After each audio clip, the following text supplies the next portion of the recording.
But I think we may have been a little unfair to Andrea Leadsom over the years. Andrea Leadsom was recently made aware of the fact that one of Boris Johnson's former employers has described him as utterly unreliable, and that's being mild.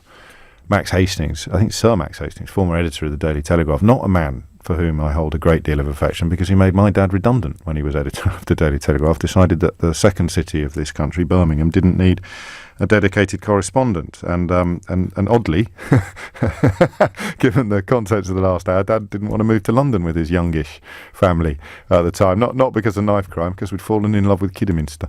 I exaggerate slightly on the second bit. But Andrea Leadsom, when presented with this testimony, has the most beautiful response. In many ways, I think Andrea Leadsom might have killed political debate forever. If somebody respectable and important and informed says something that you don't like, that doesn't fit either your warped agenda or your ludicrous cap-doffing support for an utterly unfit candidate, historically, you'd have expected a bit of a ding-dong, a bit of a debate. One side would present facts and evidence. Another side would present, I don't know, whatever they can conjure up as evidence. But Andrea Leadsom has just killed political debate stone dead. Next time somebody says something true that you don't like, this is how you respond. That's words from a person. Pardon? That's words from a person. She's a genius, that woman. Hang on. Let's just find out what Esther McVey thinks. It's in one of the... What do you think of that, Andrea? That's words from a person. Well, not really. Listen again. It's in one of the...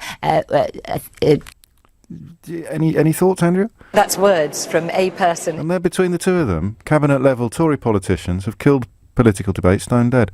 Did you hear what Mark Francois had to say about the prospect of the British car industry disappearing entirely in the event of a no-deal Brexit? No?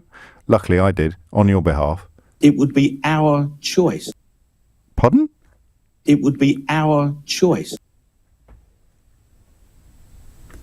Good grief. We haven't even mentioned the Japanese foreign minister's warnings about what a no-deal Brexit would do, or, and this is my favourite, the Director General of the World Trade Organization has passed judgment on the suggestion that Article 24, Paragraph 5, Clause B of the General Agreement on Trade and Tariffs, a document that acts as a sort of precursor to World Trade Organization rules.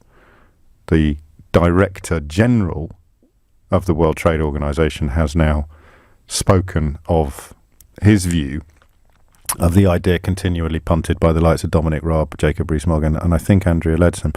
Andrea, what we're thinking of finding out what the Director General of the World Trade Organization thinks of claims from you and your colleagues that the World Trade Organization rules would somehow allow us to carry on more or less as we are for up to 10 years. He's the Director General of the World Trade Organization, Andrea. How much heed do you think we should pay his views on how the World Trade Organization works? That's words from a person. Well, he's not just a person. He's the Director General of the World Trade Organization, isn't he? Surely he's better qualified to comment on how the World Trade Organization works than, I don't know, Esther McVey. It's in one of the... and if it all goes wrong and the bloke who runs the World Trade Organization turns out to be right and we're doing something really, really stupid that will involve the loss of loads and loads of jobs and epic economic damage to our country that may last for generations, what would you say about that, Mark Francois? It would be our choice. Well, I'm glad we've cleared all that up. Thank you very much.